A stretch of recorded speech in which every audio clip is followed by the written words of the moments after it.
post from the live that we did last week. But before we get into that, and here, hey, team flowers.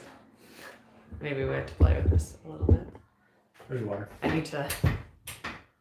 we changed locations. Yeah, it's too bright out. It's too bright out now to be in our bedroom. I set it up, which is the reason why I'm a little bit unorganized here. I set it up and it was like just black because it was pure, bright, beautiful light. One of the consequences of making YouTube videos is Serena is always extremely concerned with where the light source is. You gotta have good light. I mean, these live videos, they're already, they're less than ideal for the visual experience. Yep. We try to bring the what is it, like oral for hearing? I don't know. What's the oral?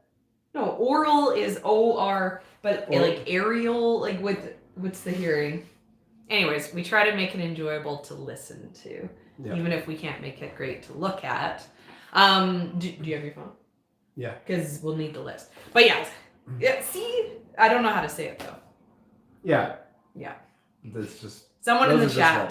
Someone in the chat knows. Phonetically type it but out. I don't know how to say it. Wait, but no. I want to talk first. Yeah, go ahead. About just to mention that we have a video that's going to release tomorrow. It's about soil blocks, and it's kind of like, we didn't really make it as a series, but the paper pots and then the soil blocks are two parts of plastic-free gardening.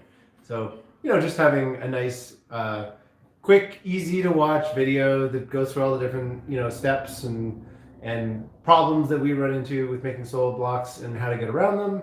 So, I'm always excited for those types of videos to go out there because that's just, like what our experience as farmers is and being able to kind of broadcast that to the world. So, yeah. How many soil blocks did you make this week?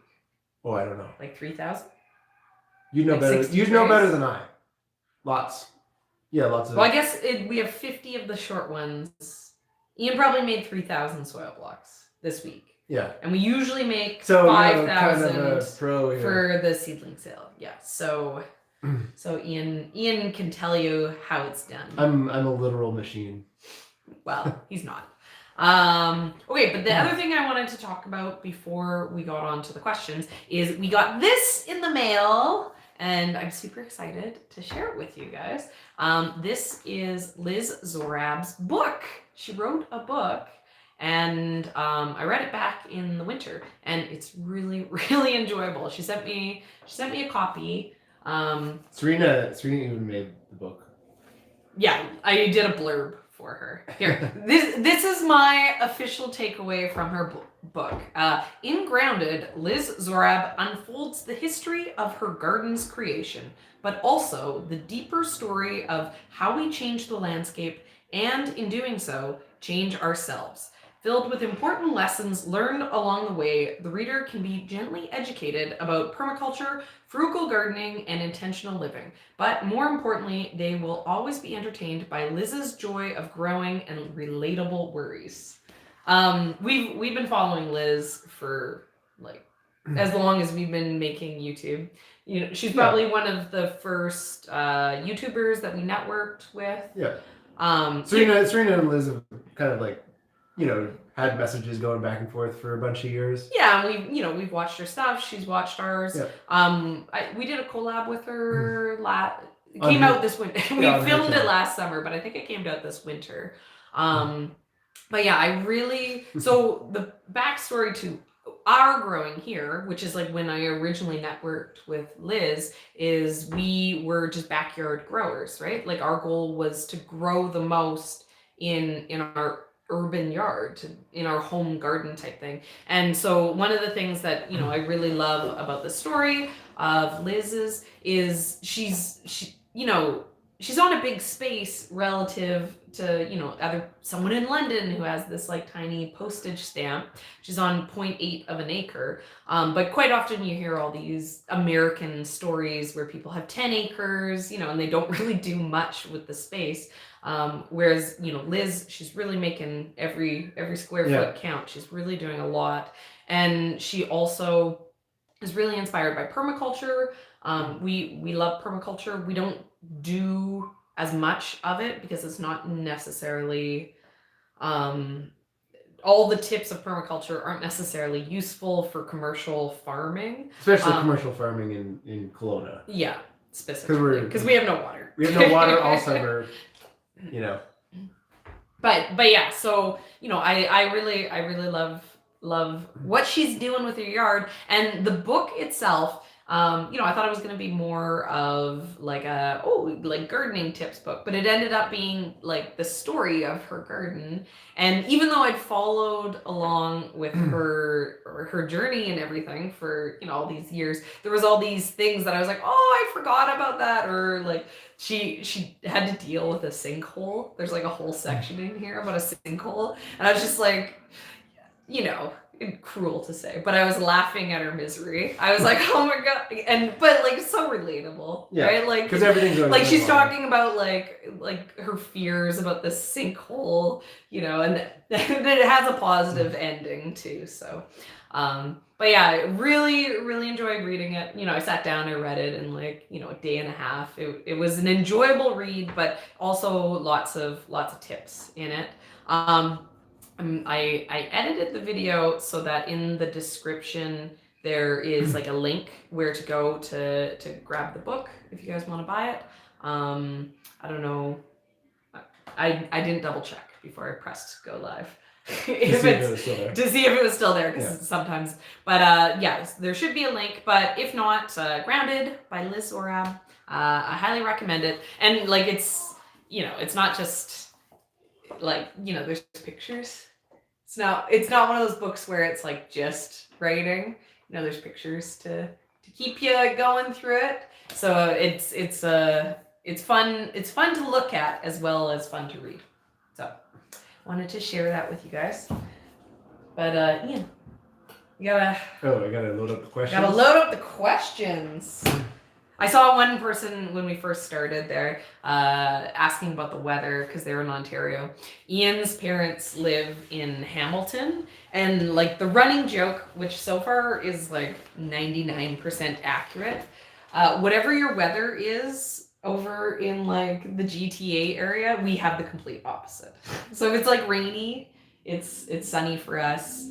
If it's sunny here, it's bad weather over there. In more like broader general terms. Yeah. Because the jet stream, you know, if it's cold here, it's because the jet stream is bringing like northern air down. But then it goes down and then it comes back up and it brings warm air from southern United States into Ontario. And vice versa. If it's warm for us, it's because the jet stream is bringing stuff up from, you know, California or Oregon or whatever. And then it goes up and then it comes back down and it brings Arctic air from, you know, like the north down to Ontario. And so that's kind of why we have, when things get wacky, we have opposite wacky, you know, like if we're getting really dry weather, they're getting really wet weather. If it's really hot here, then it's really, you know, kind of unseasonably cold there. And that's just, as opposed to if the jet stream just goes straight across, then it's just normal weather. But I laughed because they were like, oh, it's been so nice. It's been warmer than normal. And we got like -4 here last night. A significant, so, you know, significant frost. Classic example. Yeah. But it's been dry here too. Like, it's been so dry. You know, it's weird because things like do green up. There's more humidity in the air, but it's mostly because we've started irrigating. Like it hasn't really rained much in 2021, really.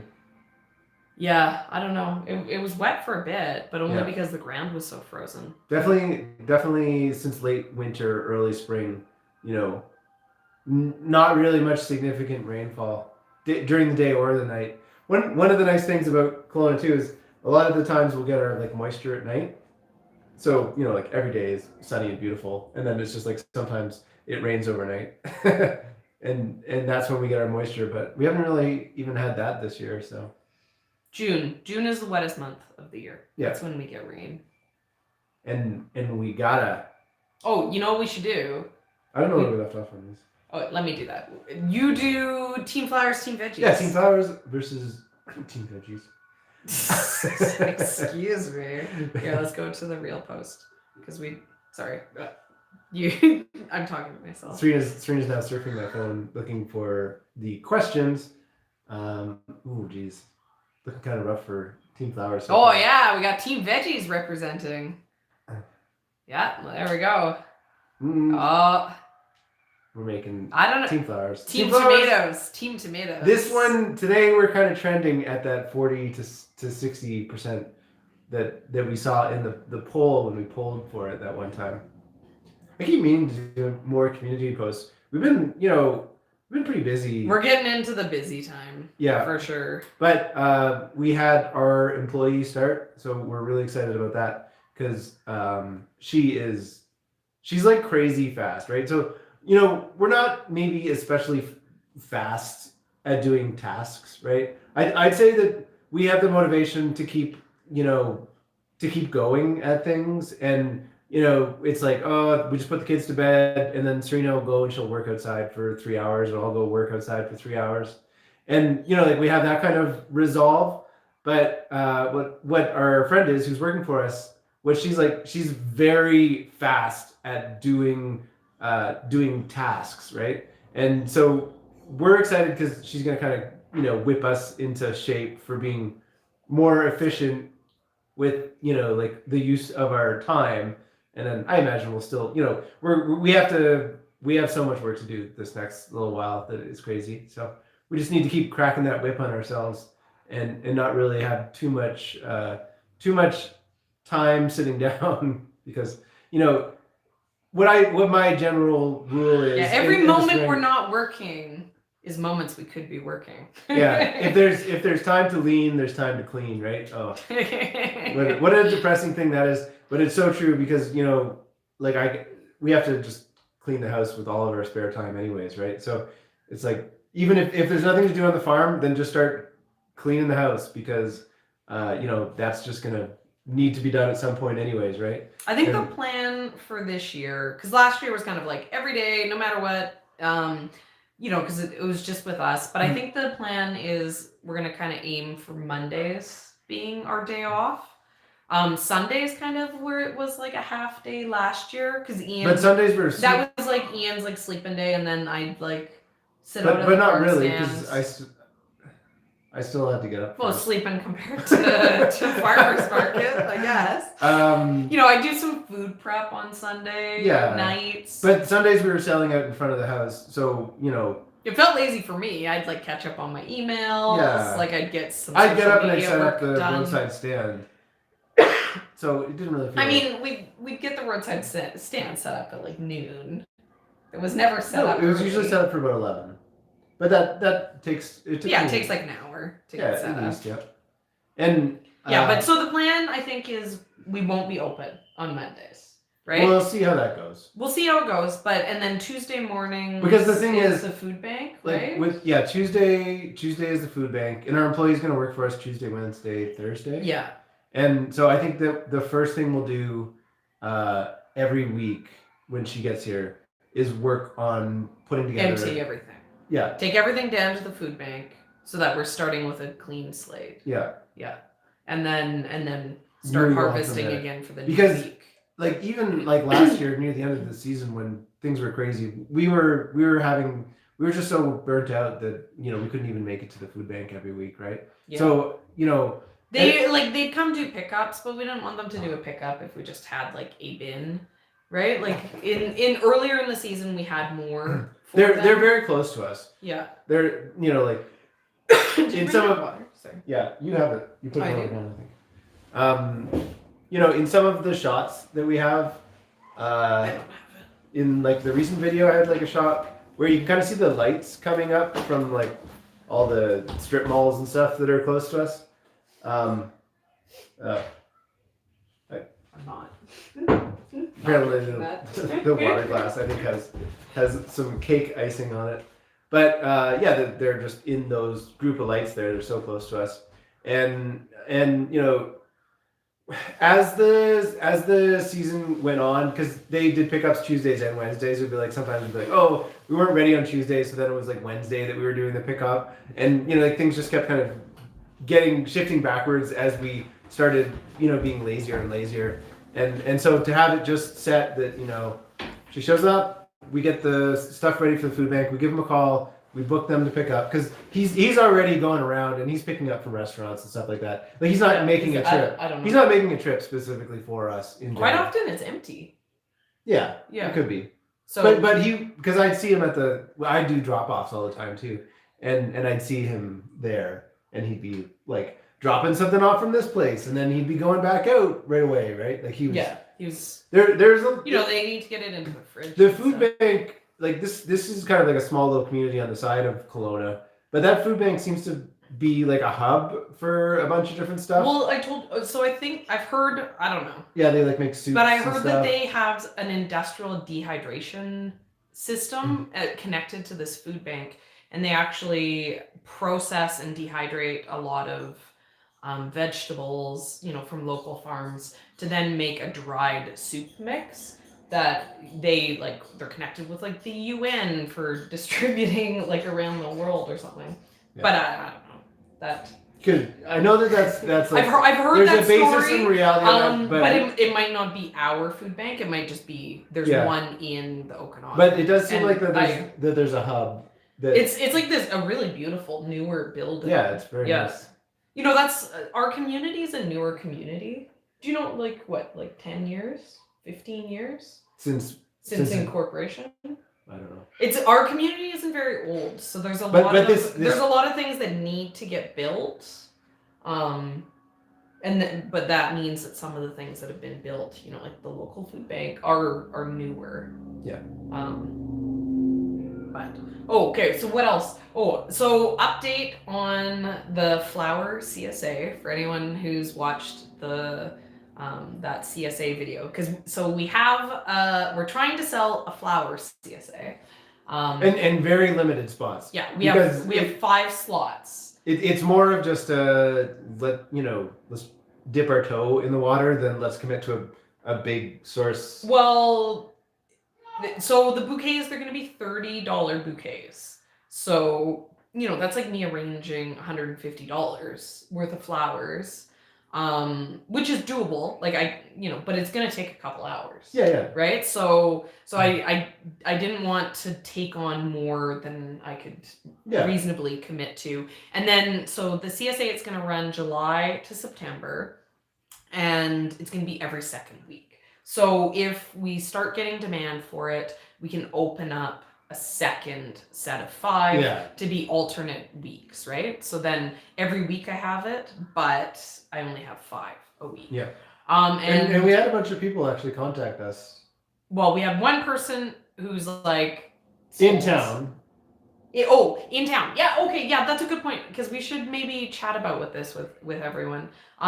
So I had a bunch of people contact me, or like a couple people, who wanted to buy a CSA slot for us to then donate.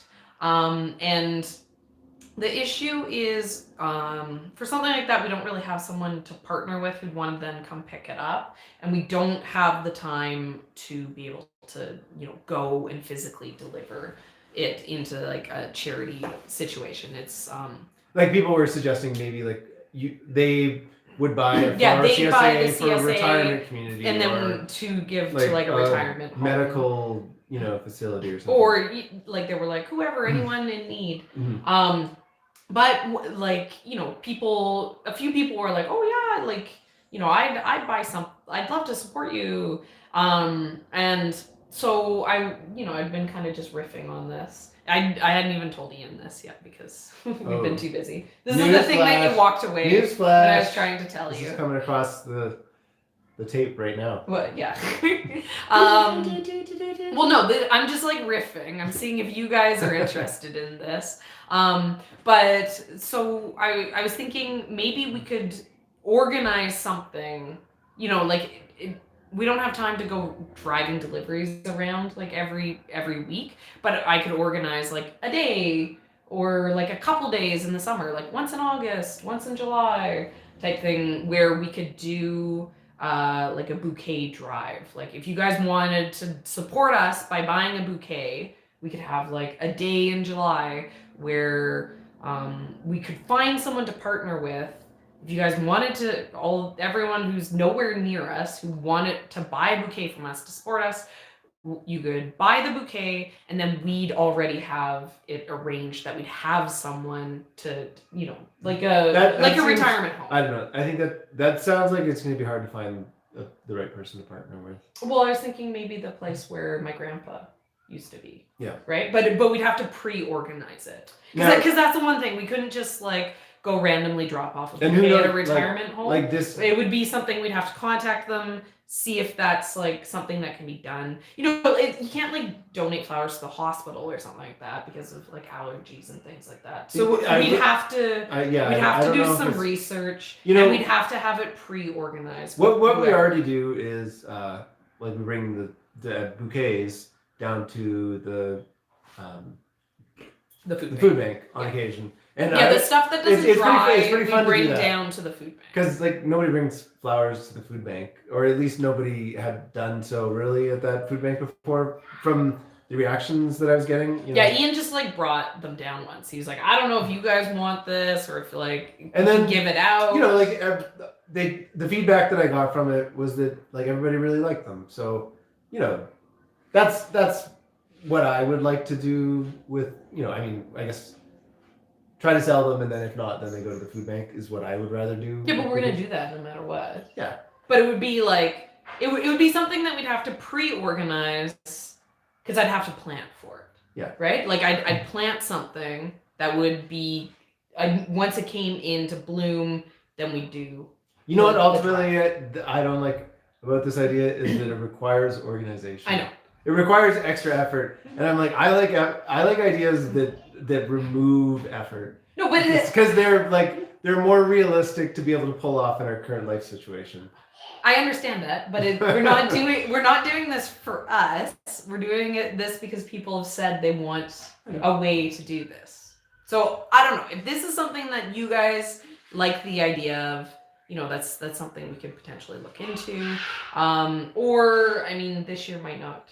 We can think about it too. We can maybe have a donation CSA, except for we can't necessarily commit to delivering something every week. Just even running errands in town is oh my god. We bought something that was broken, and I was just throw it in the garbage, don't return it. It's the time was such little time. Yeah. So it was this big shelving unit that I bought from Home Depot, actual racking style, so we can put a bunch of weight on it, and it's massive, so we can put a bunch of volume on it as well. And I get it all unpacked, and then it's like a forklift had hit one of the main pieces, and it was totally not structural and just completely not safe to have. We are a business, and we have to respect the fact that we have to take safety seriously here. And it was it's got to go back. And I was oh no, because I had to pack it up again. I'd unpacked this giant racking box, and I had to pack it back up, and then I had to unpack it again at the Home Depot when I returned it. And I was this is all so inefficient. It's all very much wasted time. And it was turning my insides. I can relate. Yeah. Oh wait, I found the questions, but we're gonna start at the most recent. But I think we'll be able to get through them. Okay. Little flower garden. You mentioned you have couch grass. My plot is basically a field of couch grass when I started. How are you battling it, and do you think suppressing with cardboard would work? I think tarps are better than cardboard, but smothering it is probably one of the best options that you have. Kurt would talk to us about this because he obviously was. Everyone has couch grass here. Opening up plots all over the place here, and every single time that's what you have to deal with. And he'd till it, and then let it dry in the sun for a couple days, and then go in and rake out all the rhizomes, and then till it, and then bake. Just kind of on a 2-week cycle like that of just tilling it. And alternatively, you can tarp it. You can just tarp stuff and let it sit. The longer you can let it sit, especially over the course of a summer where you actually get some heat to really cook things, that. I mean, we're so dry though. You know, it might be different depending on your area. We're so dry that the rhizomes you bring to the surface die because there's no moisture. Yeah. Right. So that's the reason why we till. Right. We're tilling to constantly bring up the rhizomes to the top for them to die, dry out and die. Just to keep breaking them up and keep weakening them. Yeah. Cardboard's not bad, but cardboard's not bad, but it'll grow through cardboard. It'll grow through cardboard. It'll grow so around. If you just want something where it's giving you like the upper hand on it a little bit, cardboard's not bad, right? Like if you're like, I'm still gonna go in there and I'm still gonna pull it by hand, then yeah.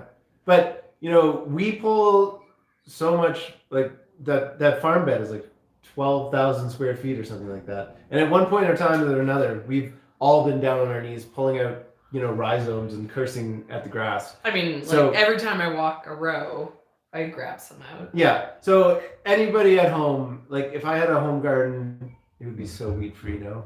So there's no excuse. No excuse. Yeah, just get out there and just keep on top of it. Just keep pulling it. They are the worst. It's all those rhizome things. Oh. Okay.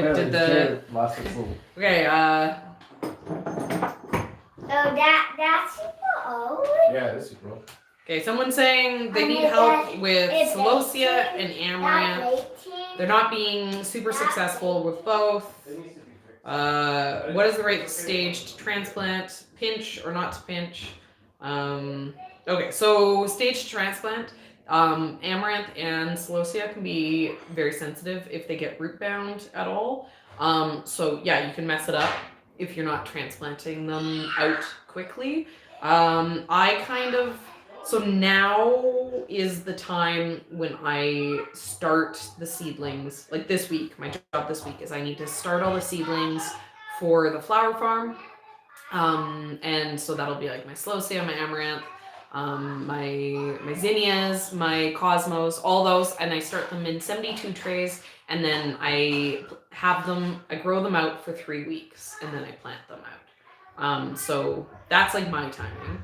And then also you want to make sure you're not letting them dry out at all at the seedling stage. If you mess them up at the seedling stage, they'll never grow into big healthy plants.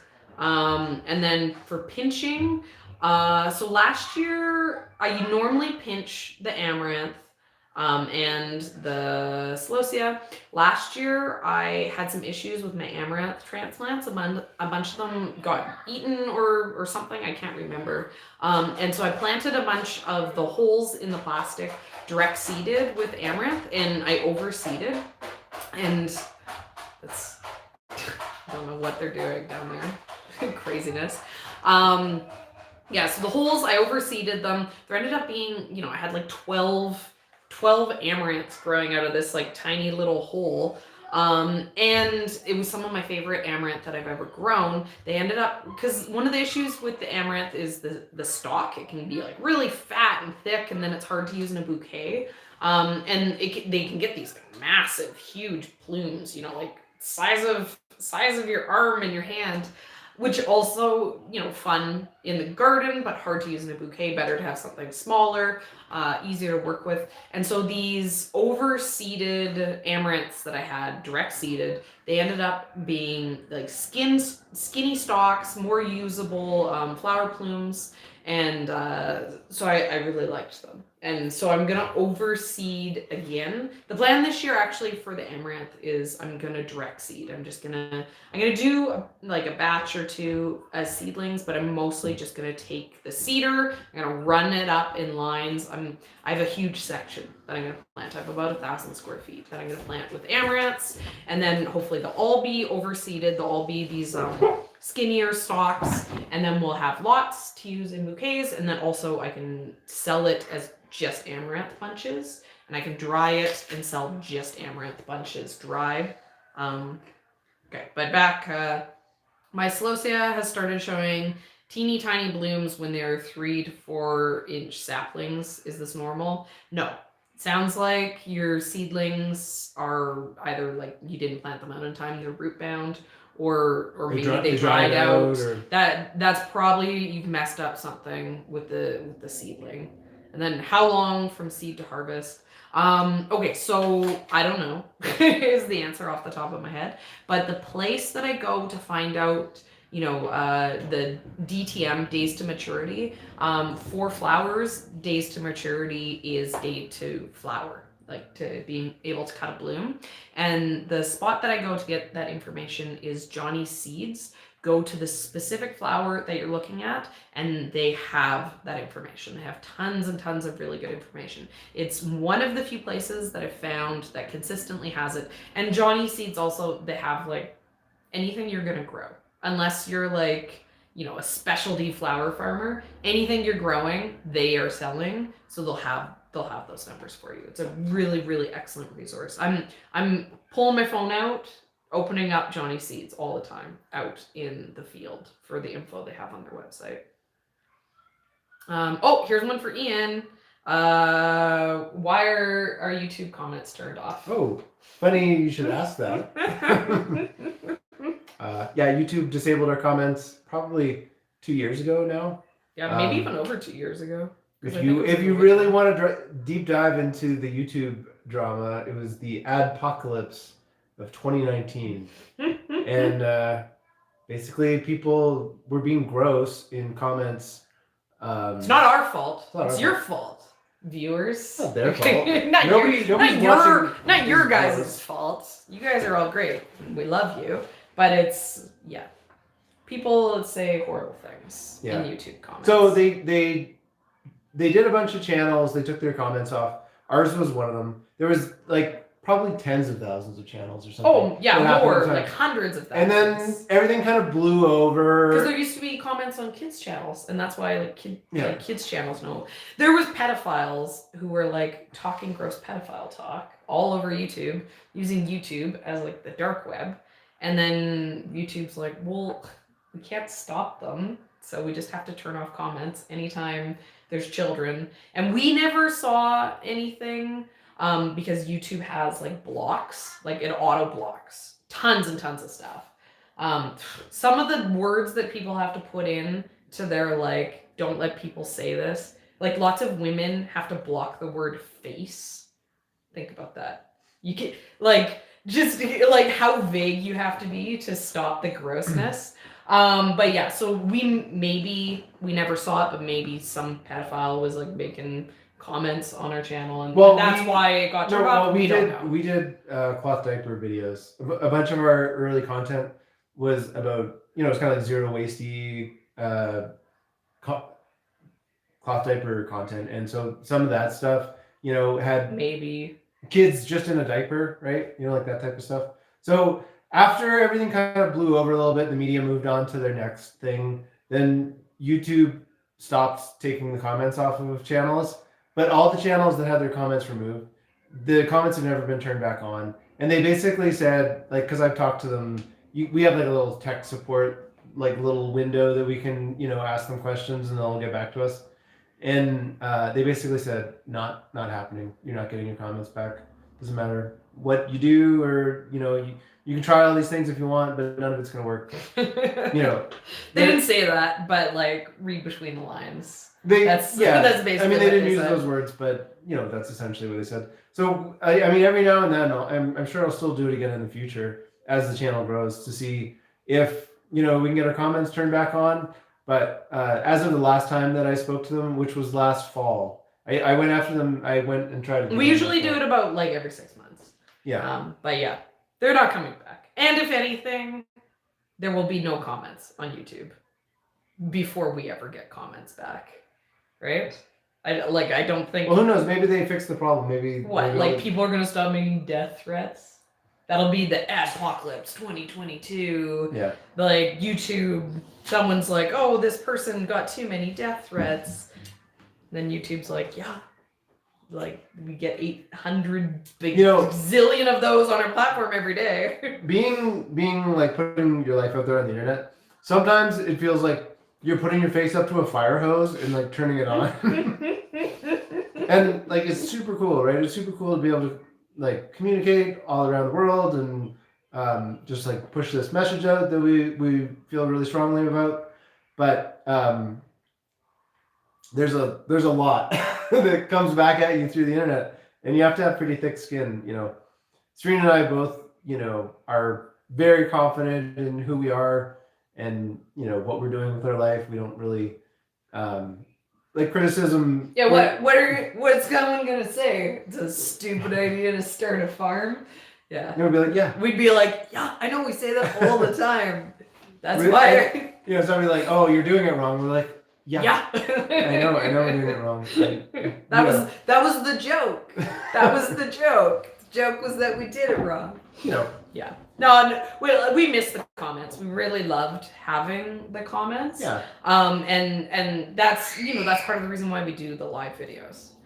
Even though we have a hard time reading them while doing the live, we quite often go back and we check it out. We've been happy to still have the community posts available, and then we're also on Instagram and we're on Facebook, and all of our social media contacts are always in the descriptions of the videos. If you had to pick between contacting us on Facebook or contacting us don't on do Instagram. Facebook is like such a garbage platform. It's like so broken. Right? It's really hard. Really broken. It's really hard for us to just like keep track of all the messages through that. Like it's Facebook like eats messages all the time. There's something. Oh, and never try to email us through our website. Our website is basically a placeholder, so we don't lose our like .com. But that's even more broken. That's Facebook. Like Winter Project 2023. One of these years. Yeah. One of these years. Just not this website. Year. Okay. China asters. I don't know anything about them, and we'll never grow them here. I've basically been like, has to be drought tolerant, has to be easy. The China asters, they're really pretty, but they're just too fussy for our area. Yeah. We have a very specific, because we do have an actual Canadian cold winter. And then they're an annual, but they're but just for in general. Okay, things. Sorry. Go ahead. Just in general growing things. We have to be very particular about the types of things that we grow here because, otherwise you're just running a hose on it like all day and all night because it's, we have the cold winters and then we have the dry summers and, it's two kind of like ends of extreme that are hard to find plants that actually thrive in those conditions. So, that's the first. I don't know. I in no way feel limited by growing quick to bloom, drought tolerant flowers. Yeah. The amount that there is to grow is so much. Yeah, there's tons of selection still. Yeah. But that's the first cutoff. Yeah. It's like why? Why try to grow something difficult? Yeah. That's where I'm at with it. I tried to grow something difficult. I bought those Lysianthus so that I can make content for you guys about growing Lysianthus. And the lesson that I learned is no, never doing that again. That was a bad idea.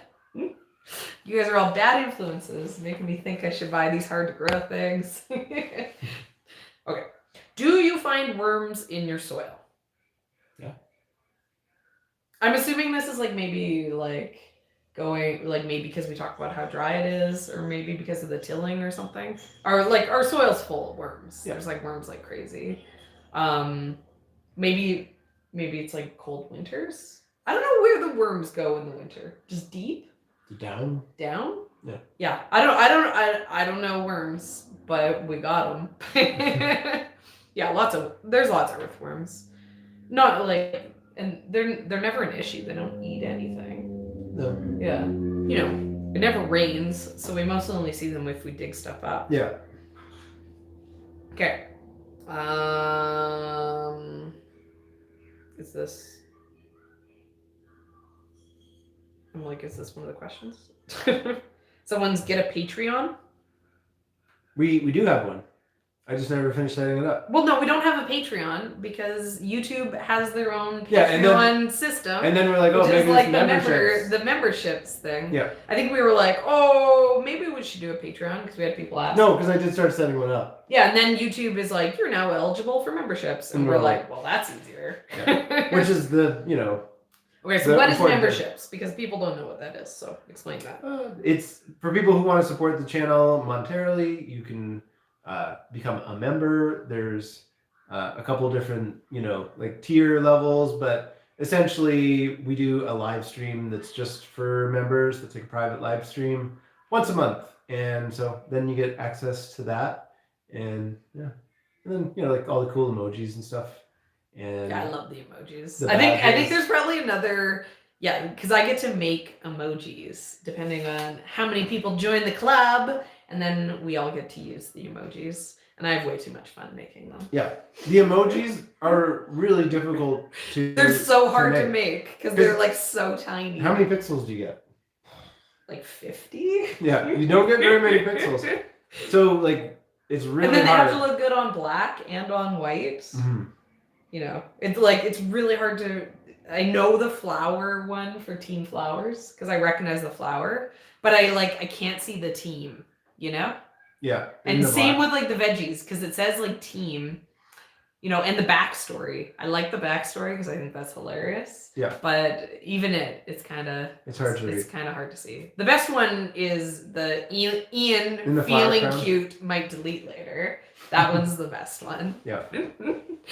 But yeah, they're pretty fun. No. Then they're also asking about PayPal. What do you say about PayPal? Well, no, I think because people are like they use like PayPal to like do donations. I think. Oh. We PayPal isn't as common. So in where we are in Canada, because I know down in the States people always talk about Venmo. But here, like a really common way to like exchange money that people do is e-transfers. Mm-hmm. And it's just like sending money from your bank to other people's banks using email. So that's like the regional way we send money. I have a PayPal, but it's like, I don't know. We're in the process of like getting the business organized. I mean, that's something we could think about in the future. Because if we did the donation drive, we'd probably need something like a PayPal to run it too. Okay. Right? But I'm on it. Watch me go. Okay. Wanted to thank you for the grow light video. I downloaded a light meter on my phone. Found I could use old shop lights. Not ideal, but still plenty according to the interwebs. Yeah, we used old shop lights for our seedlings. Yeah, we still use. I still have that rack going. They kind of double as heat mats, right? So yeah, they do have their own unique benefit, and sometimes it's nice to have a variety of power of lights, so that when some things are growing too fast or you don't actually have a place for them yet, slow it down. You can That's slow why it down slow down rack. And then things that you need to like kick through fast, you can kick through. So I celebrate the whole catalog of LED lights. And hey, here's something. I have a LED grow light. So don't even. That I've been working on for 6 months. 6 months. About that. 5 months, maybe 5 months ago they contacted me and we got it all filmed. So it's coming together real quick. It's gonna get done. Because it's like Ian's done a lot of work on this. Yeah. We're 45 minutes deep in this live stream, so I assume nobody from the company is watching. But I haven't even downloaded their footage. You better do that. I know. Because they're not gonna delete it. No, they might delete it out of their like Google Drive box to make space or whatever. I know. Right? Like that is. Well, they can just give it to me again. That's now on my list of I keep like a mental list of things I need to remind Ian to do. That's on the list now. Oh, here. Are you guys near Curtis Stone? Has he been an influence? Yeah. He told us to do YouTube. we were doing Instagram and we were like, what is success on Instagram? We were getting some attention. Okay, yeah. I think the story was I know the story. Let me tell you. Sorry. So we did a garlic harvest video where we harvested video? No, or picture. Yeah. Where I was holding like our entire crop of garlic.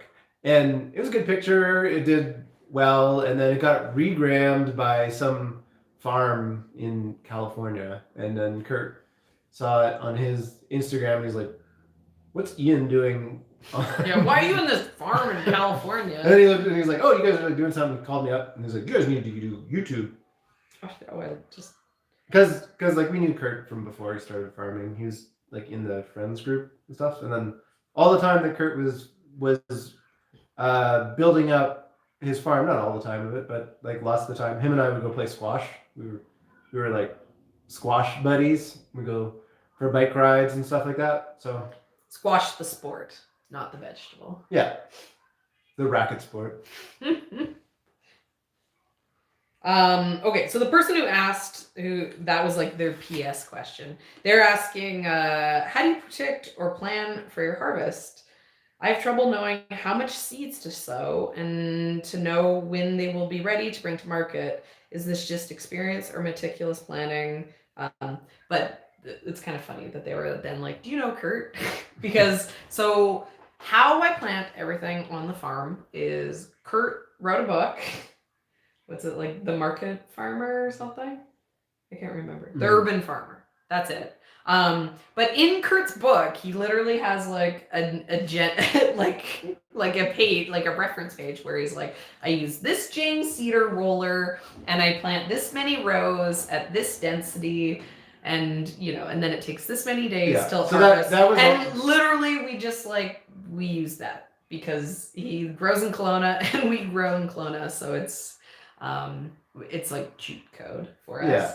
And then from like as far as like the broader idea, we don't actually have some sort of like, we kind of have a plan, but at the same time the plan changes very frequently, and it's not a like, yeah. And you need to know how soon something's going to be ready, you need to be really flexible, right? Because it's not going to be it's not like I put the seed in the ground and it's ready in 51 days. That's why us not having a CSA and not having restaurant sales is like so problem free, because if you're just selling at market, it's like somebody, when it's ready, you bring it. You show up with what you show up, and what isn't there, maybe somebody's like, oh, do you have this? And you're like, no. Yeah, it's not a restaurant being like, where's my order? I ordered 20 pounds of lettuce mix, and you're never working this town again, and lose my number. All those types of things. Yeah. Yeah, so the goal this year was to be ready to sell veggies at market like beginning of May, which meant that I was planting for that plan, but it best laid plans of mice and men. It's it's not looking like it's going to be ready. My germination has been really bad. The nights have been really cold. So it's been hot and sunny during the day, but then cold at night. So my beds are drying out. It's hard to keep it wet enough to germinate. And then it's cold enough that it's keeping the soil too cold to germinate for some stuff. But if stuff isn't ready until, May 10th instead of May 1st, then that just means that's when we start going to the farmer's market. That's when we start having things ready and available here on the farm. In the past years, I've aimed for that May 1st date because that was like the day when our first year, May, first Saturday of May was like the first day that the market was open. And I've hit too early. I've had tons of stuff where it's like, well, I gotta dig this up and eat 50 feet of a 50-foot bed of spinach. Yeah. Because it's ready before we have a market for it. But yeah, so it definitely is experience, but then it's also just rolling with the punches. And then it's being organized. It's keeping planting. Right, and that's one thing that sometimes we let slip. It gets crazy and everything's coming and it seems like there's an infinite amount of food. We lapse on planting for a couple of weeks. And then 2 months later, when you really would like it. Where's my carrots? Where's my lettuce? Yeah. So from the beginning for the farm, year one, we decided to focus on carrots and lettuce. Right. And it was like, okay, if everything slides, don't let carrots and lettuce slide. Keep those as a priority. And that's still kind of the case. Yeah. Right? They are Those the are the most most important. profitable. They're the most profitable for us. So you know, find out what you're making money on. Make sure you don't mess that up. You know, and then mess everything else up. Yeah.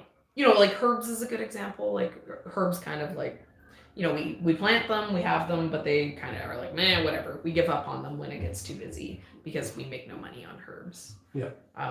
But how did you get your first house? I think we answered this, didn't we? Yeah, we did that one. How did you go about getting ready to sell at the farmer's market for the first time? I'm looking to start selling at our local farmer's market in White Rock, BC. So the first thing we did is the year before we sold, we went down to the farmer's market and we checked it out and we chatted up the market manager.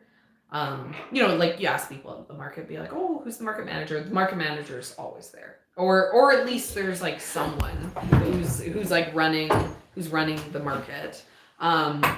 You know, we told them, oh yeah, like, you know, we're thinking of starting this farm. We want to get going. And then, so, you know, we'd done a face-to-face introduction and they were like, yeah, sure, like application form. And then the application form had to get in, I think like in January or February. So, you know, we're on the ball, we filled in the form, we got it in, got accepted. And then, as I was saying, we decided what the farm was going to be. We decided what the farm plan, what we're going to grow, and then we were aiming for that, you know, first day of May at our local farmers market. The first day was open. We wanted to have something to sell there. Our concept for growing on the farm is that we want to have enough that there is or I'm trying to think of a better way of phrasing this. We want to have enough variety at all times of the year that someone can come to our stand and spend $20 with us. If the only thing that we have available is lettuce, they're not going to buy an entire, you know, grocery bag full of lettuce. But if we have lettuce and we have bok choy and, you know, we have greens, you know, if we have a mix of stuff, which is like what we do in the spring, like we do bok choy and we have kohlrabi and we have a bunch of different greens. Like we try to have something. Then, you know, you make a better display that way, you know, and then we phase into like roots. We start getting carrots and beets. We start getting, you know, as the weather heats up, we start getting tomatoes and cucumbers and zucchinis. The herbs like basil starts to come on, you know, and then that kind of like and then it fades into more fall stuff, you know, we see more of the roots selling, more of stuff that needs to get cooked. But yeah, our goal always is to have enough that we can create a spread at the farmer's market. But yeah, the first year we were selling at the local Lake Country farmer's market. You know, it's a smaller market. They ended in end of September, right? So they went May, June, July, August, August, September. Yeah. And then, so no October, nothing later than that. But we still knew we were going to have produce and everything. And we knew from the beginning that we wanted to get into the Kelowna Farmers Market. But the Kelowna Farmers Market's a little bit more difficult to get into. But they have like smaller, they call them satellite markets. And so, you know, in the summer, once we had some stuff, we talked to them. We were like, hey, we got we have all these veggies. We just started this farm. And they're like, oh, okay, come try out these satellite markets. They had one that was on Sundays that always had availability. Anyone could get into it. So they were like, yeah, fill in your application form. We can fit you in there. And then when that ended, because it also ended in September, they're like, when that ends, we have space for you in October on Wednesdays in the main market. So they're able to fit us in. And then that started to build a relationship for what we ended up getting to do last year, which is be in for the Saturdays. And then this year, we are in for Saturdays and Wednesdays. Woohoo! We're super excited. But yeah, you know, it's hard, obviously. You gotta. This chair. You Well, gotta, I put it back on and then it came back off. But yeah, you know, like we talk about like being careful about restaurant sales. You know, we talk about being careful with the CSA, right? Because we don't want to burn bridges. But you know, it can be hard to sell stuff before you have stuff to sell, right? It can be hard to start doing those networking. So you know, our plan always was, you know, be profitable by year 5. It was, you know, year 1 grow food, but you know, we were mainly just trying to build up customers, build up like a, you know, a name for ourselves in the first year. That was more what it was about than actually making money for us. But so hopefully that is useful. 5 favorite things to sell. 5 favorite things to grow I think for yourself that you just can't sell. I think we're looping into the ones that we already answered. What about this this is different because this is like what do we like that we don't sell, right? And there's like a bunch of stuff, right? Eggplants. Yeah, totally. Those white cucumbers. Yeah. You know, I'm thinking of growing broccoli again this year. We just for us though. Just for us, not for the market. One thing that I've been growing for the past couple of years that, you know, is definitely never sell it is I've been growing like an Asian style cabbage. You know, like a very soft and like Napa cabbage. It's not a Napa cabbage. I think Gumma or something is a variety that I have this year for it, and it's not Asian, but it's like the Asian style. They're like flat and wide. Yeah. But yeah, we like cabbage, but there's no world that I'd sell it. We grow some cucamelons. It's hard to compete with things that are like giant in volume and then $2 at a grocery store. Yeah, totally. Like squash, winter squash. We'll never sell winter squash. But we like having winter squash. Guyland. Oh, I love Guyland. Yeah, Guyland's good. We know Guyland because of dim sum. We used to live in Victoria and had a Chinatown, and Guyland was like the greens that you get in dim sum. And it was like one of the most expensive things you could get at dim sum, but it was so good. So that's why we knew about it. Asian asparagus is what I think of it as. Yeah. I saw someone saying more harvest videos. I agree. We just need something to harvest. Yeah, Ian's like, I can't wait. He had a lot of fun doing the those videos. are my favorite types. They're fun to look back at too, and like see all the. Sometimes, you know, we make this video, and you know, some of the ones that are more driven to being entertainment as opposed to like educational, and then they turn out, and they actually turned out really well, you know, and then you go back and you look at it and you're just like, wow. This is our life.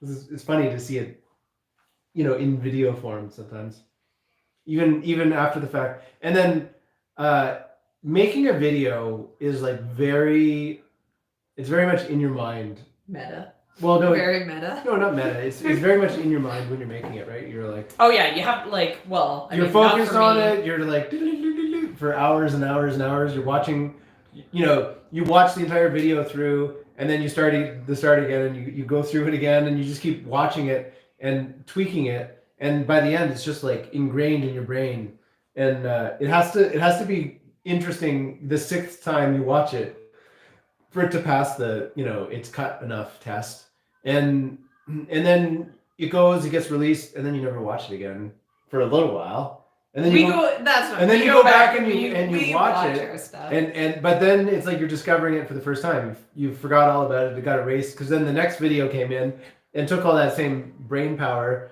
and like it's the one that's got a hold of you now. And then you can go back and you watch those old ones, and it's like you're experiencing it for the first time. And that's one of the ways that I judge our content is if it's good after you get some distance. Yeah, because I get too close to it when when Yeah, I'm Ian's making, like, my baby. yeah. The joke is we're like, okay, release the video, and we're like, million view video. Which was more funny before we'd had a million view video. Yeah. It was like another million view video in the bag.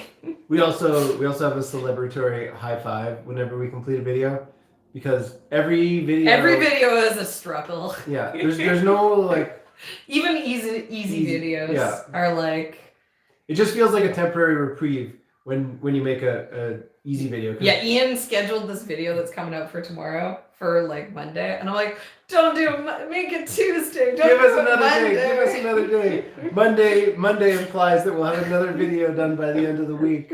Yeah, because it's like every video that it's like released, and then it's like, I think a lot of channels do have like their videos like a little bit pre-recorded. But like we're horrible. We're so bad at like being organized for video making. We literally like quite often it's like, it's like 2 a.m. and I'm like, okay, I schedule it for 3. Yeah. Like our video, like we make our videos and then they go out. And and there's no video that we're like working on, like, after that video goes out, we're like, oh no, now we gotta figure out another video. Yeah. It's like farming. It's like you get to that market day. We did it. We're home for market day. We made a little bit of money, not as much as we wanted, but we did it. And then it's like, okay, we'll go harvest for market day, right? It's like it doesn't end. One of the strangest things about a lot of the videos, that what is really the intimidating part about making those like less obvious videos. Like the video. What do you mean by? Well, the video that we have coming out tomorrow, that one's a lot easier to make because it's a soil blocking video. It's just us talking about soil blocks. It has like a logical start and middle. It just flows. You watch the footage. There's no trying to figure out what's going on there. But the vlogs that we make that have these like big music montages and stuff, those ones can be like absolute head scratchers when you go to put them together. Because, you don't start a harvest video being like, I know exactly what's going to happen. The whole thing is you don't know what's going to happen. You just have your camera rolling all the time. Like camera's on a tripod, and I like just move it around with me as I'm doing stuff. Or we record these bits, but I'm like, go away. I'm too busy harvesting. I don't have time to talk to you. Yeah, you don't necessarily know what the other person's filmed, and you don't necessarily know what all the stuff that you've filmed is like, and then you go and you watch it and you're like, how is this one story as opposed to something that's very chunky, very like non-sequential, it doesn't have this flow. And so I'll be doing a video. I think my favorite, which is a good example of that, is the like flower farm, like flower harvest turns into rain disaster was the title of it or something. And that we were like, we're gonna make this video. It's gonna be all about how beautiful the flowers are. It's gonna be about harvesting these armfuls of flowers, and it's like, oh, it's gonna just like look so good. And then it like, as soon as we started filming, and we usually try to do like a intro-y where we're like, oh, like today we're like harvesting, and so it was all like, oh, it's gonna look so beautiful. And then instantly, like everything that could possibly go wrong started going wrong for us. Yeah. And it was just like, what are you gonna talk? What am I gonna talk about now? Oh well, it's fine. No, it's fine. And so but that ended up being good, being like a really good story because we were filming things as they actually fell apart. Yeah. So it was fun to have this full perspective of things just like kind of disassembling. But when you're editing, like it takes a lot of brain power to try to put all the parts together into this coherent story. And then when you finally get everything figured out, you're like, this is when this goes, this is when that goes, this is like when it doesn't have to be done. It's just when you have that moment where you can see the finish line and what you're actually trying to make, then it's just like, oh yeah, and you're just like click, click, click, click, click, and everything's just flowing. And that part is relatively easy because that's just like editing. And we just know what we like in a video now, so we watch it and we're like, that's too long, that's too short, that's this, that's that, and it's all very obvious. Yeah, but everything I said there was boring. Yeah. Delete. Yeah, we will delete entire like scenes that we filmed or something because we're like, off topic. Delete. Yeah. But that moment when everything coalesces and you just like, oh yeah, I know what's gonna happen. Those are like really rewarding. I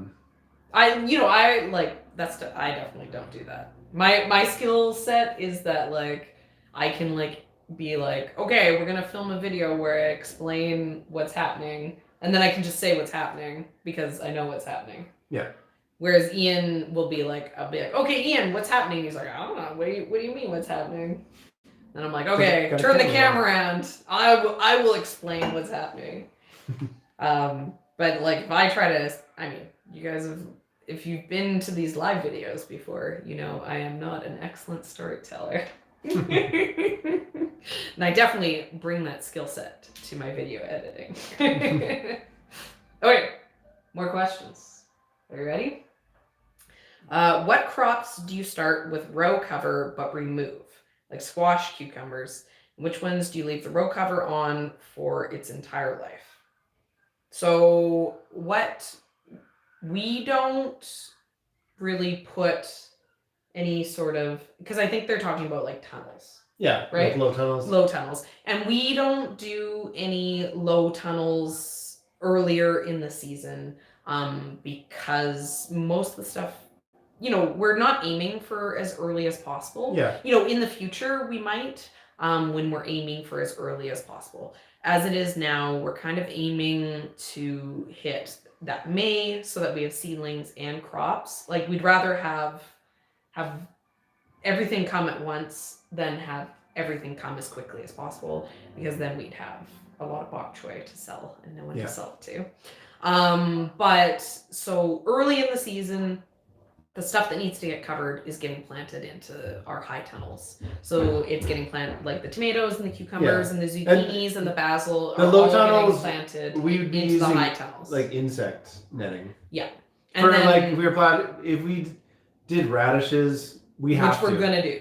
Yeah. We'll be doing some of that this year. Radishes and turnips. And we'll be showing that. Are the two that we didn't even bother with really last year, because if we plant them, we have to be on the ball with that insect netting. Yeah, and basically we have to seed the bed and put the insect netting on.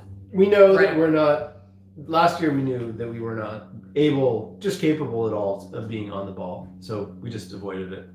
Okay, and then how do you manage irrigation with row cover? Do you use drip tape on all your beds?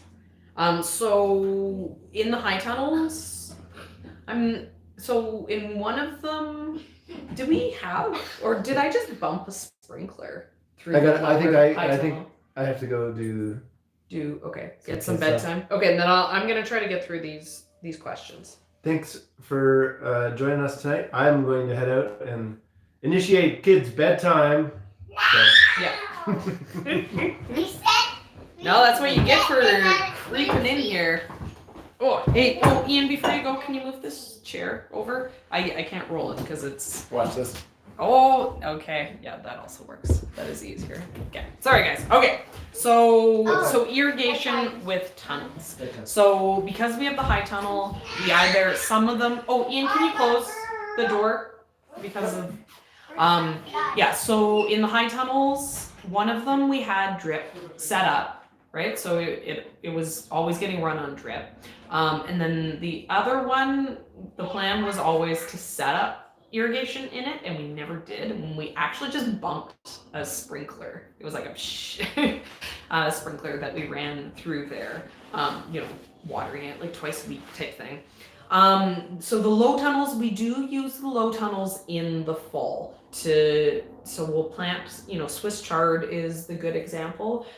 It's cold hardy, but more frost sensitive than other stuff that we grow, like the kale, you know, the roots and things like that. So the Swiss chard, we plant for the fall, but then we cover it as we get closer to those frost days. But because the temperatures are cooler, we don't really have to worry about watering at that point. We do get some rain here, usually in October, November kind of time. So the rain that's falling, you know, going into the sides, beside where the low tunnels are covering it, is enough to keep the bed like moist enough that the established plants, I don't know why that didn't want to come out, will be getting enough moisture. We don't have to worry. But yeah, if I was doing low tunnels, I really want to have drip running underneath them. I like the overhead for germinating direct seeded crops, but I like the low tunnels for more, or I like the drip irrigation for more efficient water use. And then, you know, super easy. You put the tunnel over it, but the water's already down on the ground. Okay, and then it's saying if you use sprinklers, do remove the covers before watering. So yeah, if you were doing overhead, and you had low tunnels, or for us here, like in the spring, like everything needs to get watered. And if I had young plants that weren't fully established, they'd really need the water. So I would have to be removing the tunnels to water if I didn't have the drip. You know, and I'm trying to think of like stuff that I'd maybe do that for. You know, it's the balance, because it's a lot of work. It's a lot of work to do. So it's like, am I going to make enough money on this crop for it to make sense? But yeah, like maybe basils. I don't know. You know, you have to do the numbers for you to know if it's worth being early versus the amount of work it is to use these early things. But yeah, if you set up your whole system with drip, then it's really easy to just throw a tunnel up over top of it. Okay, Jen H asks, do you do soil testing? If so, has it helped? And can you recommend a lab for soil testing in BC? So we got soil testing done our first year.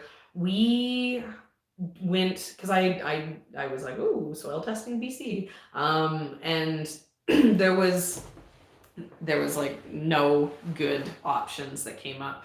All the options that came up were really, really pricey. They were like $200 or $300 per test, and you have to like get a bunch of tests done because you want to test your different areas. But our local farm store provides, they like, you know, they're like you can drop it off and then they send it off to a lab. And so we got some done from them. I think they were like $90 each. So we got like 3 or 4 of them done.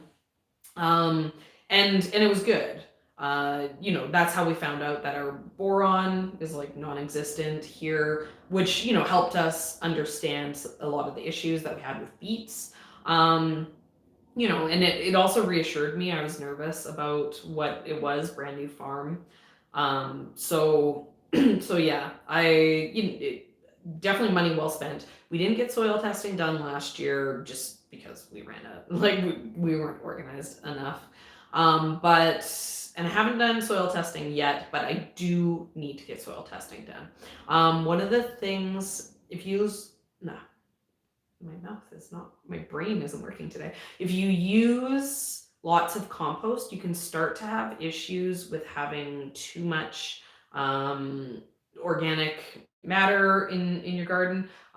You can start having too much, you can start getting imbalances depending on like what's going on with your compost. Our compost is peat based too, so pH, I have questions about. We haven't done any sort of amending pH wise. Last year, the first year I think we put down some lime. So I'm wondering if I'm having issues, if I'm getting too acidic, maybe I need to lime the farm. But yeah, I recommend soil testing. And I recommend soil testing to me. So Serena, take your own advice and go get your soil test done. Yeah. Oh, I saw in the chat someone asking how long we farmed, and so we're going into our 3rd year this year. But I've been gardening for not 30 years. I've been gardening for 17 years. like vegetable gardening. How long did it take you to prep your in-ground beds before planting? I have a cow pasture I'm trying to transform, but everything I read said I should have started in the fall. I'm going to strip the turf, till hill rows, amend, and mulch. What do you think? So yeah, if you do it in fall, it's better. The first year we farmed, if you want to laugh at me and know why people say to do it in fall, go back and watch some of our videos of like our farm tours from that first year. Like April, May, what was going on the farm. It's craziness. But yeah, so we tilled, like March. It was like, we actually, Ian sifted our soil because when we tilled, we saw how bad the rhizome grass was, and so there was like a sifting screen and that we found like laying around, and he sifted the rhizomes out of the top layer of the soil. I can't even imagine how bad it would have been if he hadn't have done that, because the rhizome grass was already so bad and he took so much of it out. He was kind of like, the other day he was like, oh, maybe I should sift these new sections, because it took like every single rock out of the garden too. Like there's not even like pebbles. It did a really good job of cleaning up the farm. But yeah, the year one, the seeds, like the weeds and stuff, it was just so bad. There's like this video of me and I'm weeding the carrots, and you can't even see carrots. It's like, I'm sitting down and it's like as tall as me, and it was like mid-April. All this stuff just like grew. Yeah, so year one, if you're doing no prep, definitely stick to a really small space, and expect the weeds to be really, really bad. If you can, I know you're saying there, mulch. If you're going to use any sort of landscape weed barrier in your gardening system going into the future, buy it that first year, put it down everywhere that you possibly can afford, and it'll help a lot. And then start prepping for next year, because if you can like till it up and start getting it ready and put a cover crop down, you can start fighting those weeds. It'll make your life a lot easier. Having a year worth of smothering out like the weed seeds, or letting the weed seeds germinate and tilling them in again before they can set new seeds. And any work you can do now is work you don't have to do in the future. So I highly recommend. This year we're going to be opening up new spaces. It's going to be a nightmare. I'm going to be putting down all my landscape fabric that I have available, and I'm also going to be planting stuff that the newest spaces is going to be where I plant the transplants, stuff that is very visible, already bigger than anything that's coming up. And then it's going to be the areas that I'm going to know I'm going to have to be on it for cultivating. If I have the transplants, I can see what I'm cultivating around, and I leave spaces big enough for quick cultivation. The garlic is in a new area, and so we did, like, the spacing is quite large. It's almost like 9 inches between the garlic. And the reason why we did that, instead of planting, so we have like 3 rows on our bed of garlic instead of doing like 5 or something, which I think we could get away with for spacing on the garlic. I did it so that I can run a hoe between the garlic. If the stuff's planted too tight, it then gets very difficult to use like a hoe to do your weeding, and then you got hand weed it all, and that becomes an issue. Or grow stuff that gets a good canopy, smother stuff out. But yeah, be aware, it's going to be a pain. Yeah, and then so our other thing that we're doing this year is we're gonna start prepping our area for next year. And the plant that we are using that I really like is sunflowers. It's it does a good job of competing the weeds. And then I like the work that the sunflower root balls do of breaking up the soil and adding stuff to the soil. So we hack those down, we let them sit over the winter, Ian tills them in, and then it's kind of like, okay, give it a rake, and it's a little bit better. Or tarp it for a year. Yeah. Okay, next question. Is there anything you want to grow that your climate does not allow you to? If so, what? There's a lot. Obviously, we're like, oh, could you imagine if we could grow mangoes or like avocados, like all these tropical things. But in general, I'm more focused on what we can grow than what we can't grow. It's not like, so we're USDA Zone 5 here. There's lots of stuff we can't grow, but I mean, honestly, it's like we have so much that we can grow here. And then like we actually get some heat in the summer, so we're so lucky. I try not to complain. Because I know that there's many people who have it a lot worse than us. I can grow tomatoes. It's all I want to grow. I'm not convinced they make me a lot of money. But yeah. Okay, let's see. Have you tried piling wood chips up the sides of those shipping containers? It's insulative, and if it's kept rain-free enough, tarp covering the pile, maybe shaded by some more chips too, will allow some of the warmth to accumulate. Okay. Yeah, we're not going to do that because that would be a crazy pile of wood chips. Yeah, the plan for the shipping containers is that they're storage. We're not going to put anything in there that, like the paint will stay in the garage, which is insulated. I think we'd be more worried about insulating the shipping containers if we didn't already have, 1,000 square foot garage and 1,000 square foot heated indoor space, shop space. The idea of why we got the shipping containers was just to empty out some of that more valuable space, right? So, like we have some paint. The paint can't go into the shipping containers. And there's some stuff like seeds. I can't store seeds in the shipping containers. Get way too hot, kill my seeds. But there's, we have so much stuff that we need to store for the farm that's like fine to freeze, fine to get hot. So we're not too concerned about the lack of insulation in the shipping containers. What flowers and veggies have you already planted on the farm despite the cool nights? What's going on here? All of a sudden it got really dark. I'm like, that's my battery dying. Okay.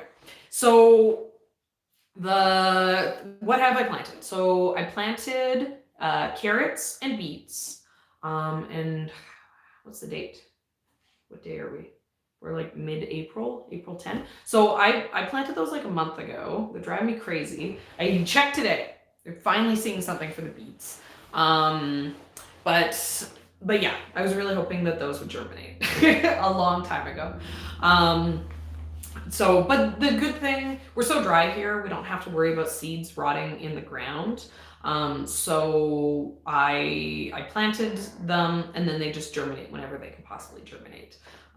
So other things that I planted, all my greens, I have a bed of baby lettuce, a bed of kales and Swiss chards done as baby greens. I have baby mustard greens growing, spinach. I planted cilantro and dill, which is that's just kind of an experiment thing, because cilantro I think needs some warmer weather to germinate, but threw it in there if it doesn't do anything. I have lots of space at this time of year. Things that will be getting planted out this week. We had -5, and it could have gotten really cold Celsius last night. And so I was holding off on putting my transplants, which have been hanging out in the greenhouse, so that they don't get crazy cold at night. But I have bok choy, I have kohlrabi, I have lettuce. Those all getting planted out. They can handle a freeze, no problem.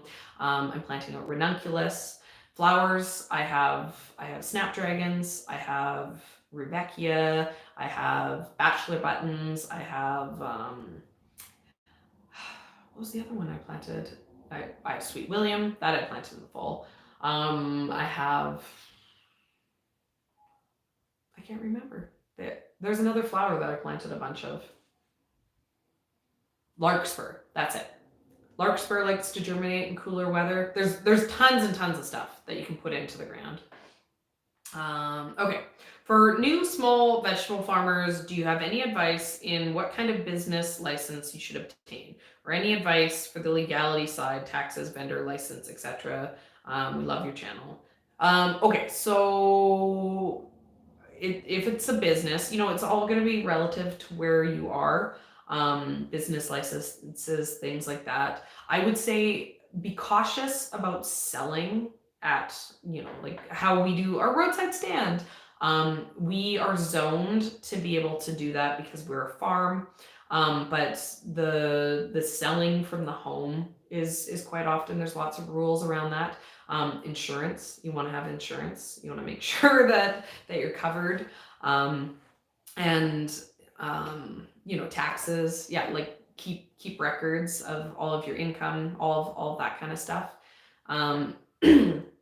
Yeah, and yeah, so track income. Flowers.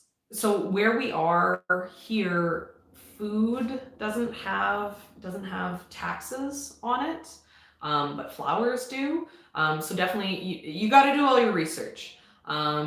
There is lots of resources though for starting a small business, and basically it doesn't matter that you're a farm business. The basics of starting a small business will be the same no matter what. So Google, it's time to get a business degree from Google University. Go type in like starting a small business, and then whatever your area is. But yeah, so that's my advice for that. Definitely like get that organized sooner better than later. We're going through the process of changing the structure of everything, and it's a pain in the butt. So that's a great winter job. Now that it's not winter anymore. Maybe you're Australian. You're leading into your winter season. Okay. I was wondering if there's a way to use seeders like the Jang to direct seed flowers other than sunflower and the paper pot transplanter to streamline these tasks like they do for vegetable growing. Okay, so I'm trying to remember who it is. There's someone who did like a whole series on the paper pot transplanter being used on their flower farm a couple of years ago. So it's like Diego F. I'm trying to. He like, what's his? You guys, I'm having total brain farts. Yeah. Diego, I don't know. Yes, Diego Footer. Okay, his YouTube channel has a whole series that he did a couple of years ago with Flower Farm, and I follow them on Instagram, but my brain is broken today. But yeah, go check it out. He has a whole series that he does with them using the paper pot transplanter on their flower farm. So that there's a lot of really, really good specific information. And he also has a podcast. If you go to his YouTube channel, he'll definitely have links to his podcast. And I think that they did a few podcast episodes talking about it. If you know what specific Jang roller to use for sunflowers, let me know, because I don't. I've been using my Earthway. So I only have Jang rollers for small seeds. And then I use my Earthway for any of the bigger seeds. Just because I don't have any rollers for the bigger stuff. But I would I would like to get some bigger sized rollers, something that would work good for sunflowers. But yeah, I use the Jang too. I have like 4 or 5 Jang rollers that I bought because Kurt recommended them in his book for like the vegetables that I like to grow. And then I'll take them if I'm looking at like, so like I said, I just planted bachelor buttons. I took them, I like, you have them, I played around with the seeds. I was like, will this work? Stuck it in, put some bachelor button seeds, spun it. Did any of the seeds drop down? Yeah, so I did some experimentation with it. And then I found one that worked for the larkspur. That was easy. And the bachelor button one, my roller, it was kind of borderline. I'll have to wait and see what comes up. But yeah, it's kind of a trial and error. A lot of the flowers are so small, like snapdragons, they're dust. It makes it hard to do the direct seeding. But yeah, and then we grow a lot of the flowers on fabric. And so you can't use a seeder, right? So then I'm literally crawling around putting like pinches in all the holes. But yeah, but whenever I can use a seeder, I like it. It's the balance. Is it going to be harder to plant the seeds by hand, or is it going to be harder to weed? Right? That's the balance for me when it comes to the flowers. But yeah, so I hope maybe that helps. What do you use to clean, sterilize your trays and containers? So I am bad, and I don't really use anything to sterilize my trays, but it's because I don't really have any disease issues on the farm. There's nothing that I've really been worried about. So my seedling trays aren't contaminated with anything. But I do want to be sterilizing them this year. So I will use bleach water to sterilize them. And they, I wash them with a hose, but that's not ideal. My brother, he bought me a super, super nice Christmas present this year. He bought me a small electric power washer. And so my plan is to use the power washer to clean all my seedling trays for when I put them away. I'll probably, I don't know, maybe I'll sanitize them when I pull them out. I'll have to see how organized I am. But yeah, I clean them before I put them away, and then maybe sanitize them. I'd probably just put together a tote of a bleach water, and I throw them in there, and then I put them to dry on a drying rack before putting them away. Pro tip, do not stack any pots, do not stack any seedling trays, anything like that until they're 100% dry. Buckets, if you have buckets for your flowers, make sure everything is dry before you stack it. Because when you stack those things when they're wet, they suction in and then they're really, really difficult to separate. And then another part of this question is, what is your pest management routine?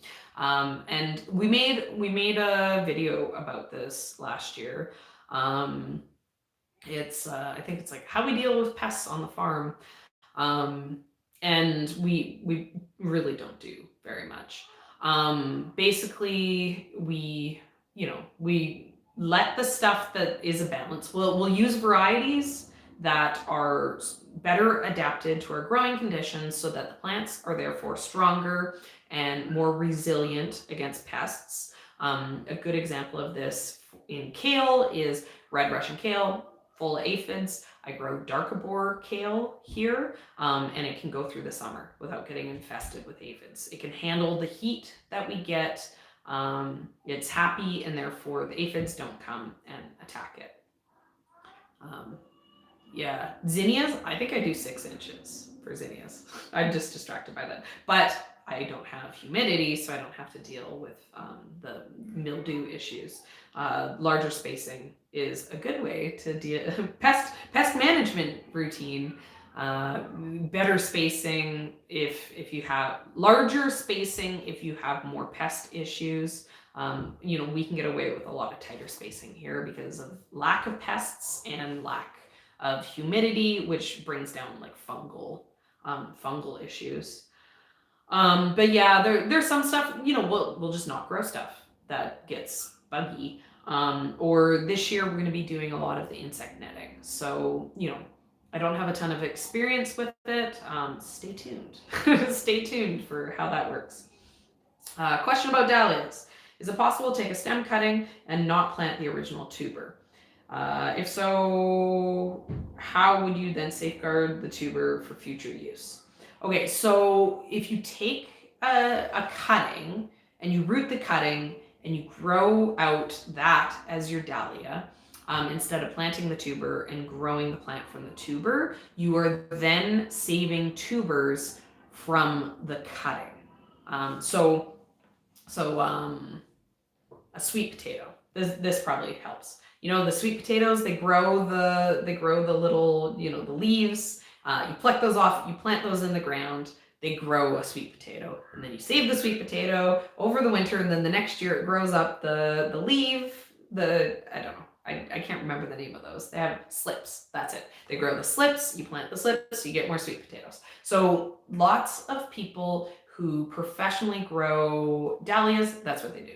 They have the tuber, it sends up the shoots, they cut them off, they root them, they plant out those, they get tubers at the end of the year, they save them for the winter, they send up the shoots, they cut that, they never plant tubers. But if you want to still plant your tuber, there's no way to save that tuber for like, oh, I'll just take a cutting to grow this year and then put it, you know, back into storage for next year. Like it only lasts like one winter. It's like a potato. You're not gonna save the potato for like 5 years. You gotta keep growing it if you want to keep saving it.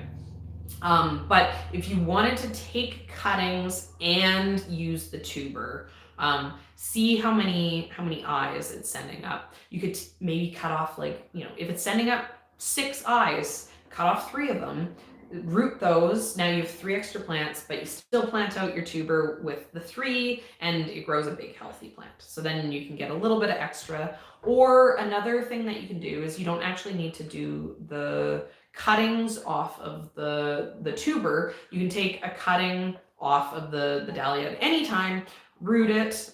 If you want to get tubers to grow, you want to give it, you know, 3 or 4 months. But so let's say your dahlia, it's getting too leggy, like mine are in my garage right now.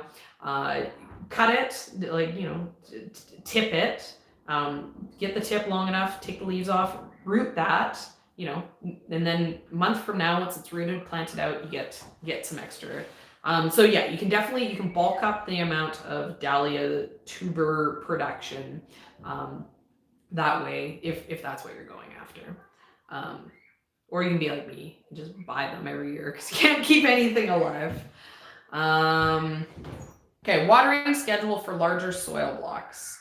I find that I don't have to water mine as frequently. Yeah, so they're big. They hold a lot of moisture, the soil blocks. Which makes sense, right? Like they're large. And then if you just have if there's nothing growing in it yet, there's nothing using it up.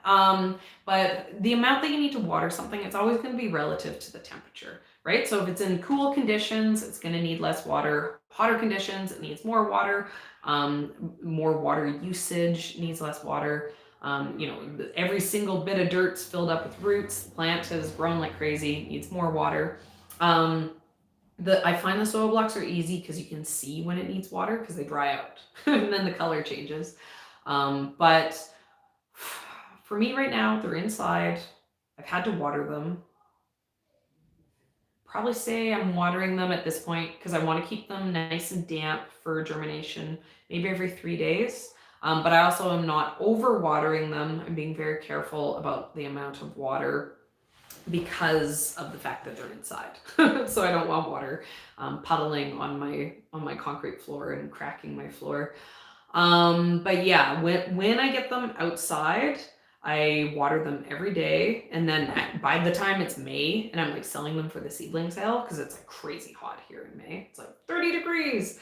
I'm like watering them like 2 times a day, 3 times a day. So you know, I know it's in no way helpful to say this, but the real answer to when do I need to water my seedlings is when they need water, you know, and that really is, it's something that is like learned. That is an experience thing. But yeah, the sooner you can learn to know when seedlings need water, to learn the right amount to water, so that you're not overwatering or underwatering, the better your seedlings will be. But I know it's not easy. We don't have any sort of tomato hornworms here. I remember as a kid seeing them, but I haven't seen them in like 20 years.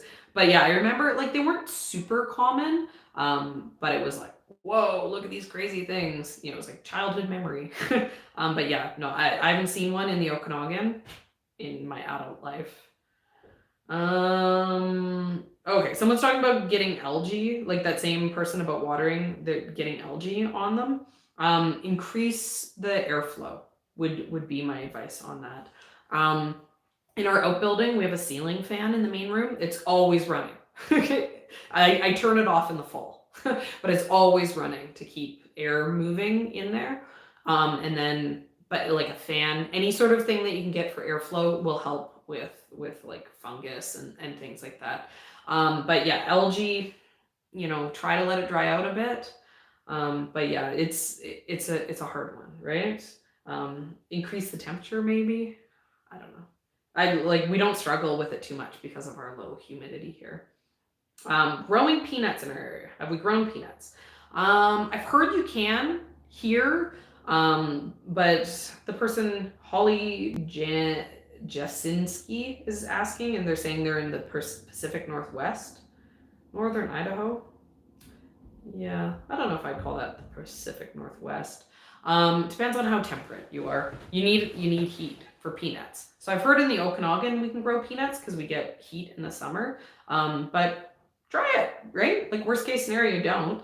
The worst case scenario, they don't make it. But you know, the fun of gardening is getting to do all those experiments.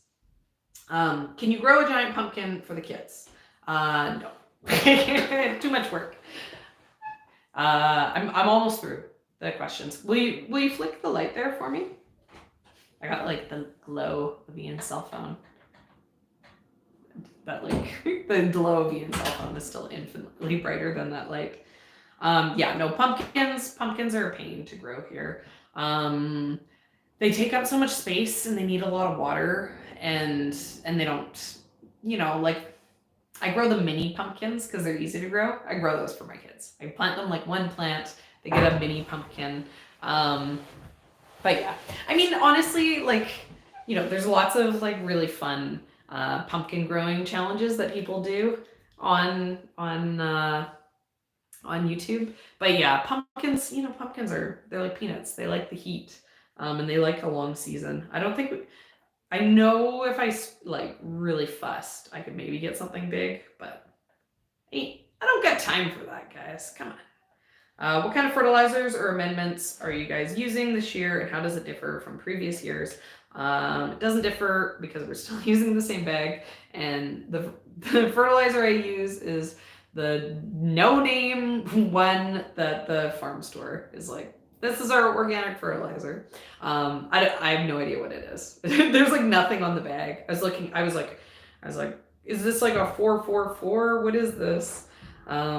It just like it smells like used coffee grounds. I don't know. It's probably some sort of like chicken and feather meal. But there is one that I do buy by brand name, and it's Guy's Green. It's an organic powdered fertilizer, you know, and it's kind of like a green sand type thing. And I buy that to mix into my seedling soil mix. That's what I use for fertility. for in my soil mix, because at this point I'm buying, I got some bales this year that had fertilizers pre-mixed in, but usually I'm getting potting soil that doesn't have any sort of fertilizers added. I saw that you transplanted your small tomatoes, prepared the greenhouse, and put them out. If I saw, well, the lower temperature of 2 degrees there, it's okay for them just like this. Okay, so people talk about like, oh, tomatoes, they don't like cold temperatures. It's like bad for them. I think that might be true, right? It might slow down the growth, having cold nights. But I also think the reason why, because people are like, I've never had a tomato plant do as well as the tomato seedlings that I bought from you. And I think that the reason why my tomatoes do so well is the fact that they're like used to cold nights by the time people buy them, right? Like, because I put them out, they're in an unheated greenhouse. They're getting cold nights, warm days, cold nights, warm days. So when people come and buy them, we put them into the ground, they're used to having cold nights, warm days, like like what happens here in the summer. They, like I have them and they go out and they don't grow, they get to be a good size, but they don't grow like crazy. I know, a lot of those seedlings that you get from nurseries that, are being grown in the absolute ideal conditions, the amount of growth, like they can be like 3 or 4 weeks old and be these like massive plants. So I think that my plants grow slower because they have to struggle through the cool nights, which is fine because I'm starting them early enough. So when people get them, maybe they're a lot more older than the plants that you'd be getting that never had to struggle with the nights, for the size, but it also means that they don't have the transplant shock. It might be different if I was like a greenhouse tomato grower, right? And then I was like taking my tomatoes, like they might not actually be the best way to grow tomatoes, but they work really well for the home gardeners. But it's also a risk, right? Like at 2 degrees, that's pretty close to 0, and at 0 they're gonna die, and I have stuff die every year, so it's a gamble.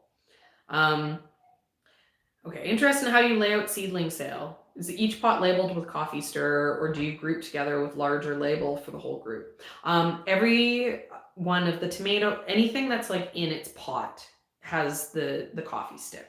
And I usually group them together to make my life easier when I'm trying to find plants. I like the whole tray to be the same thing, so I can, I don't have to dig through the tags. And I'll have the trays labeled, or I'll have the bench that I have them on labeled to make it faster for me to grab them to sell them.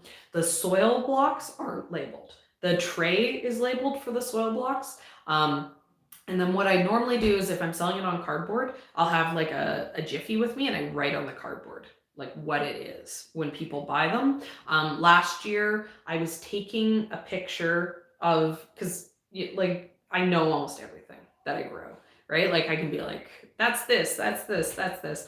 So it's less of a concern. But so what I was doing last year is I like took a picture of the seedling tray, because I was using these plastic trays because I ran out of cardboard because COVID craziness. And then I labeled the picture, and then I sent the picture along with the order for the people to pick up, so that when they got their tray, they had the picture that had the name, so they knew what was what. And that actually worked really well. I was pretty happy with that as a system. But yeah, so anything individual, and dahlias, anything in a pot has its own label. Soil blocks, I tell people what it is. How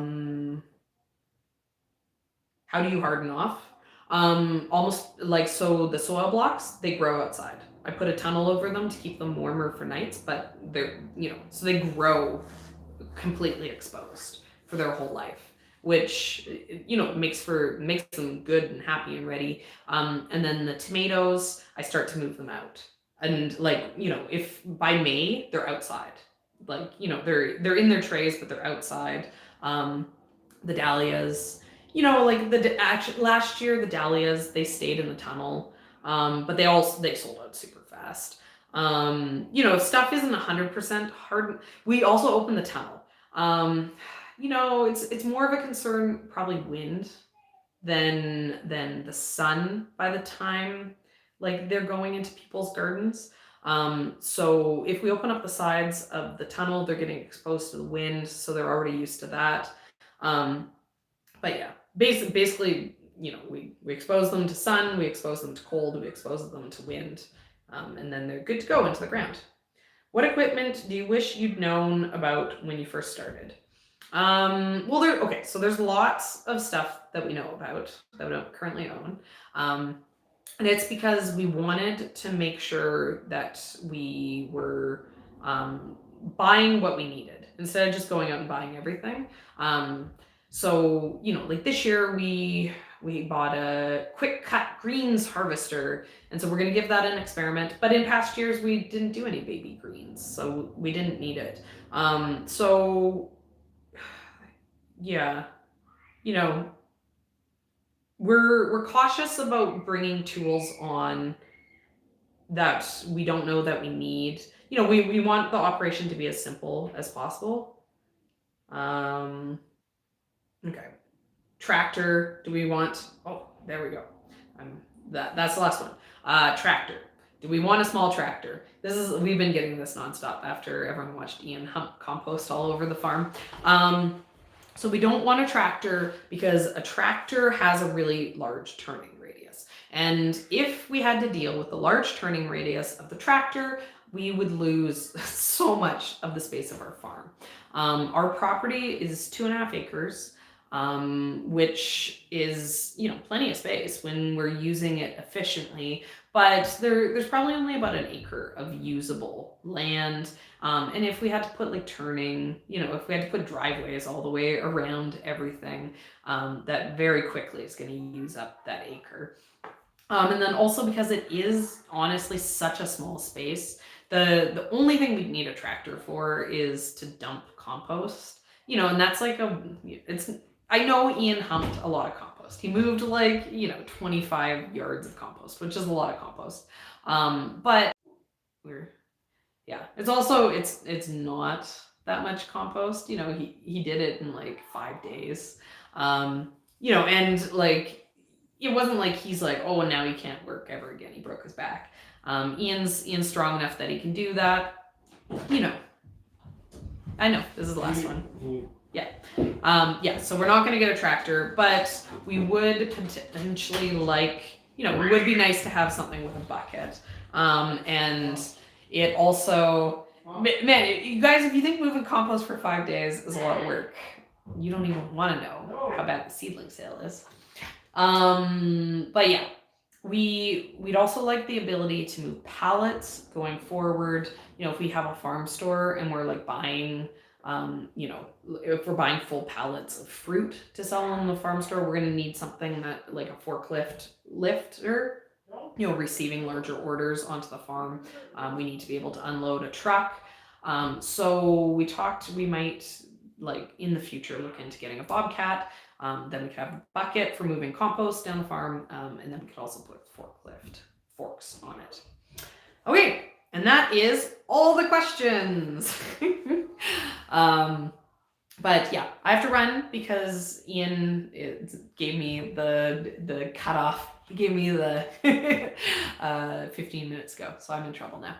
But yeah, thanks so much, guys. So tomorrow morning, the video is coming out about soil blocks. If you have questions about how soil blocks work, we will be answering that. Yeah, and we're talking about maybe putting together a video all about potting up and everything, talking a bit about the seedling sale. That's basically where the storyline will be going this next month. Lots of seedlings because that's what we do all day, every day. But yeah, have a good night, guys. Okay, thanks again for joining us.